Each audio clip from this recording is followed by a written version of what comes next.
It's a beautiful sunny winter afternoon, and in this video I wanted to continue showing you the books that I read over the last year 2020 and just do mini book reviews. And this is the second part of these reviews. If you'd like to see the previous books, make sure to watch the previous video. So let's see how far through the stack I get today. Okay, so I'll continue my review with this book. This is Stolen by Katarina Rosenblatt, and in this book Katarina shares her story, how she was sex trafficked and how she was able to escape that.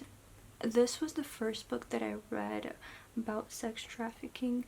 I came across this book just randomly at a thrift store, and I was rather unaware about this whole issue of sex trafficking. This was very informative, and Katarina, she did a wonderful job describing the way children are lured into this type of lifestyle, how they are trafficked, and how almost impossible it is for them to leave this.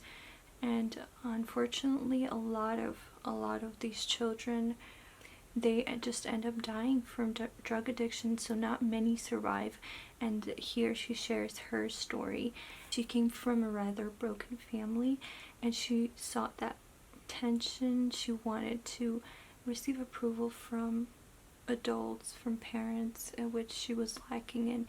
And so when she met a girl, just a few years older than her, and she was just a young teenager, and when she met that girl, she started to receive that approval and those words and the attention that she wanted, she craved for. So that is the way how she came to that point when she was stolen, and unfortunately she had this heartbreaking experience. So this was very informative, and I do recommend reading it, especially those who are very unfamiliar with what human trafficking and sex trafficking is. Another biography type of book is this one, Johnny, by Johnny Erickson, and she is now Johnny Erickson Tada. This book describes the earlier years of her life before she got married, and Johnny is a woman who in her teenage years she had an unsuccessful dive. So during swimming she had an accident and she got paralyzed, so she is now a quadriplegic. Here she shares what happened to her and the lessons she learned, her experience, and how hard it was for her. And I found it encouraging, just the things she shared here, and how she, as a single woman, the dreams she had of marriage, and just how she trusted God that even in her situation He will take care of her, and He is able to make her dream come true of marriage. And she also shares an experience of dating after the accident, and how God led her, cared for her. So it's a great testimony, and I listen to Johnny's podcast at times, and she's just a joyful person and so encouraging to listen to. And that those podcasts can be found at Johnny Radio. I believe that's what it is, johnnyradio.net. The next one is also a nonfiction. This is The Magnolia Story by Chip and Joanna Gaines, and they are in the Fixer Upper show.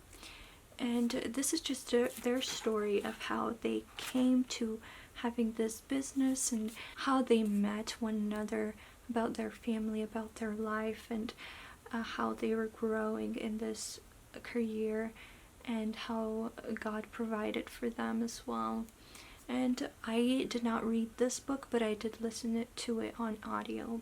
This is a fiction by Kimberly Duffy. This is one of those stories that has the kind of the tropical vibes, the butterflies, the just the beautiful scenery set in two places in India as well as New York. This book is about Nora Shipley. She joins a research expedition to India from New York, and she goes there to do research on butterflies. But in India, she comes across a girl who is dedicated to a goddess against her will, and she comes across this decision that she has to make, whether to save her career or save this girl. Another historical fiction is this one. This is a non-Christian book, but it was, as far as I remember, it was mostly clean. There might have been some language, but I don't remember. I do remember that I did enjoy reading this story. This is about a tattooist of Auschwitz by Heather Morris. This is about this person. He was responsible for tattooing these numbers on the prisoners in a concentration camp, and so he met this girl, Gita, and he falls in love with her, and he promises to somehow survive and marry her after. This was a hard book to read because of the experiences and just the reality of the things prisoners faced in the concentration camp. This is a book based on a true life story, so the author, she was able to meet the actual character, the main character, to hear about his life and the details of his experience. I believe there's a second part to this book, but I did not get to read it yet, and this was an audio read for me, so I did not actually read the physical copy. Okay, let's do some more.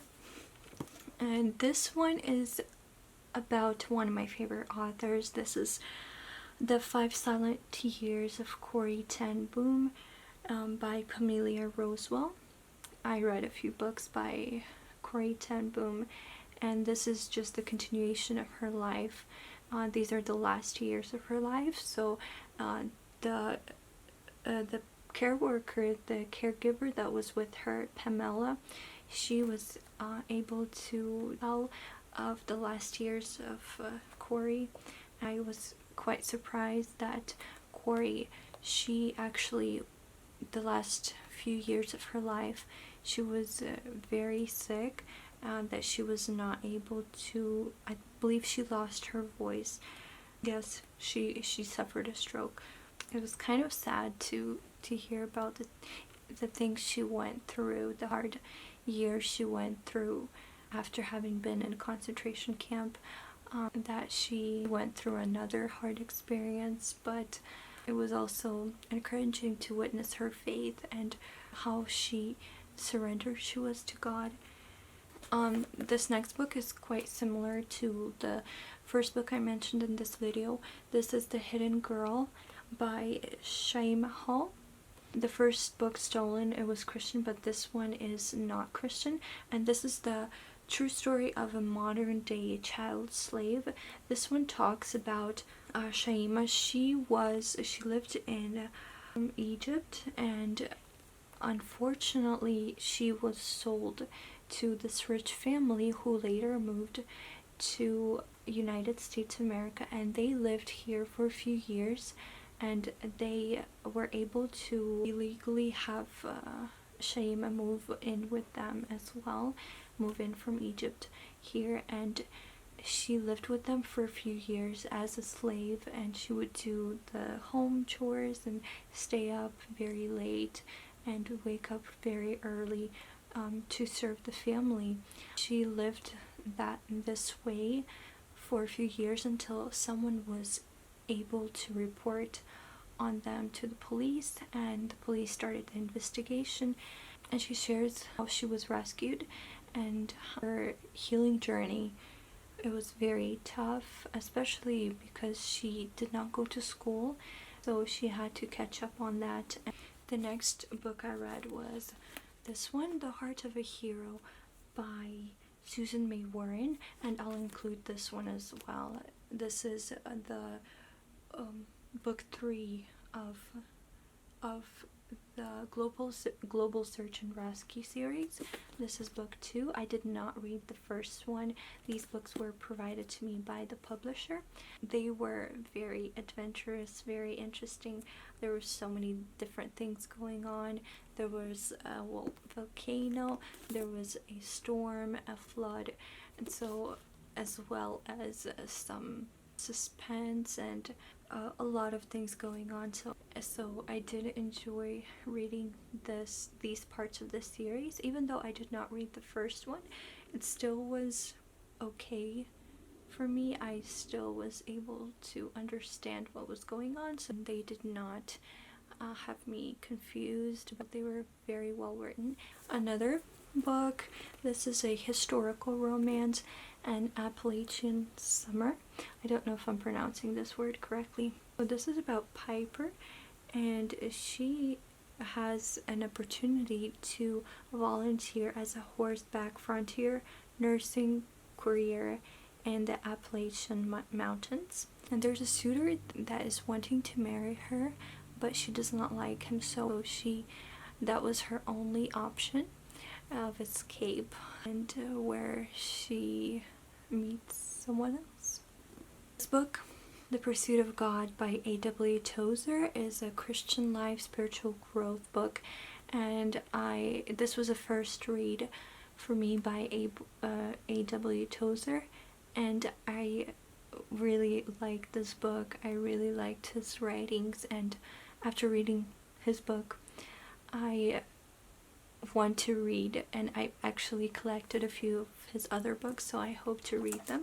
A.W. Tozer, he lived from in the 18th century to 19th century, 1963, and he was a self-taught theologian, pastor, and writer. His words are so powerful, and he makes the spiritual depth so easy to understand and so applicable. Even though they're rich, his messages, his thoughts are so rich, and I need time to think through, but they're not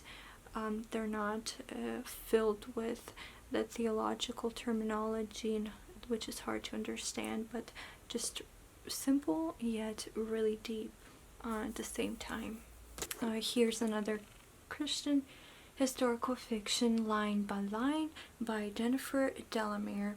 This book was about Elise, an independent telegrapher who comes across the spinster book, and she tries to test the given ideas on males around her co-workers, single co-workers. The results are quite unexpected and humorous at times. The next two books are also non-fiction books, and these are also talk about human trafficking. These books are written by David and Beth Grant. They are the founders of Project Rescue, a ministry organization that is committed to rescuing and restoring victims of sexual slavery worldwide. This one is Beyond the Shame. This is a story about 4 different women, girls who were sex trafficked from various countries, and it shares how they were rescued and their story of survival and healing. One similar to it, this is Beyond the Shame, and this one talks more on the organization's methods and what they do and how realistic this is in our world, and how these people are reached and how they are restored. Another contemporary fiction romance story is A Dazzle of Diamonds by Liz Johnson. This is the second book of the Georgia Coast romance. The stories are not interconnected, so this can be read as a standalone. I read the first book And I enjoyed it, so I picked up this one. And this one, I like how they are all titled. There's a dazzle of diamonds, a sparkle of silver, I believe, and then a glitter of gold. I think a dazzle of diamonds is a story about a lost treasure from the Civil War, and this is a story about Penelope got dumped by her groom on her wedding day. And there is Tucker, who is running for a county sheriff election, and when they found out about this lost treasure, they start this treasure hunting, and then this romance develops. So the treasure hunting part was interesting, intriguing for me. There's always this mystery where this treasure is hidden.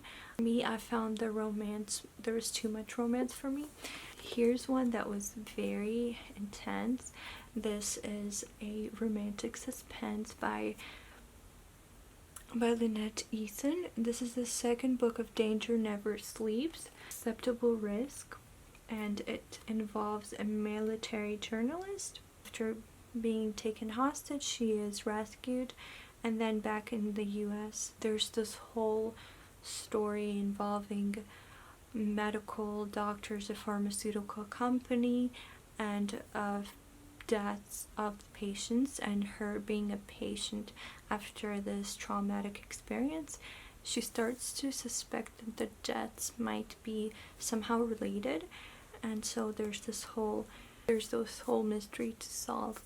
So this book definitely kept me on the edge of my seat, and I was just anticipating to find out what is really going on in this story. So I think I'll stop here for now and continue talking about the next books in my next video. So I'll see you later. Bye.